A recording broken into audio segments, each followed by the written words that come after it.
GMRC 3, Term 1, First Summative Test. Number 1. Ano ang tawag sa bagay na gusto mong gawin at ikinasisiyang gawin? A. Hilig, B. Takot, C. Pagod, D. Gastos. Ang tamang sagot ay letter A. Hilig. Alin sa sumusunod ang halimbawa ng kakayahan? A. Pagpinta, B. Pagdadabog, C. Pagsisinungaling, D. Pag-aksaya.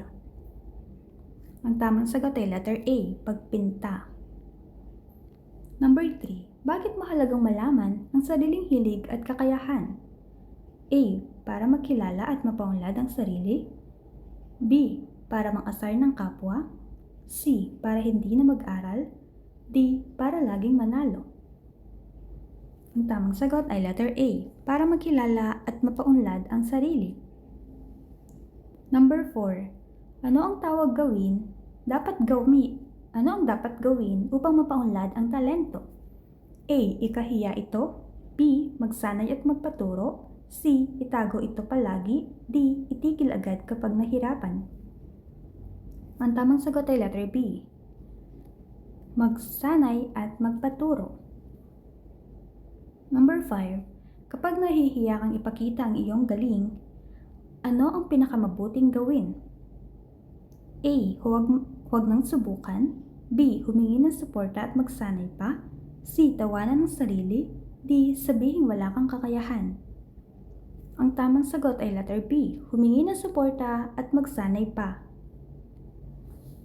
Number 6. Ano ang kahulugan ng pag-iimpok?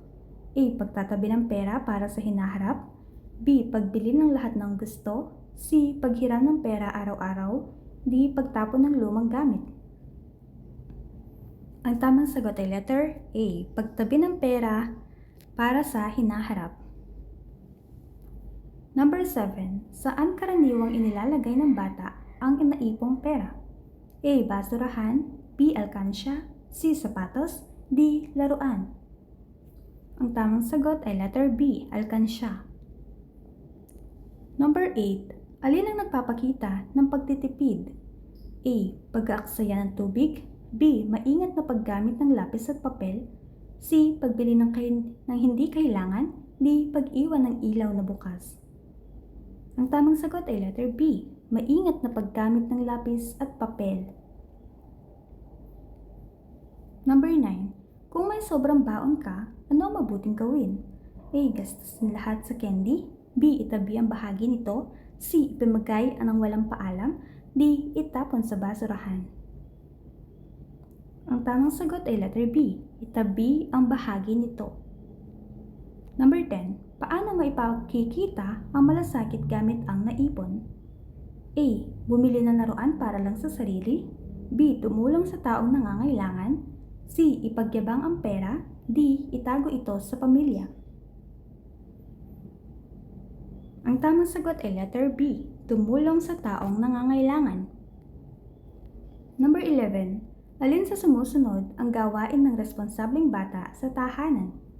A. Pagliligpit ng higaan, B. Pag-iwan ng kalat, C. Hindi pagsunod sa magulang, D. Paglalaro buong araw. Ang tamang sagot ay letter A. Pagliligpit ng higaan. Number 12. Ano ang dapat gawin kapag may tagubilin ang magulang o nakatatanda? A. Sundin ng may paggalang, B. Baliwalain ito, C. Magalit agad, D. Lumayo sa bahay.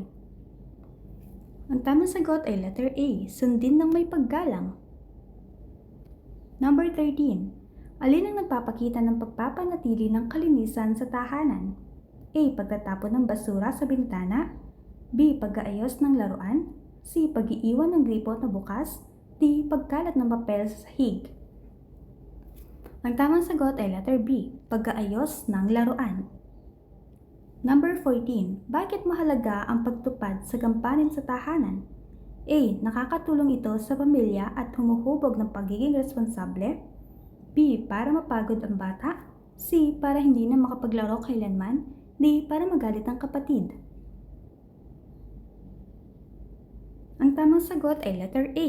Nakatutulong ito sa pamilya at humuhubog ng pagiging responsable.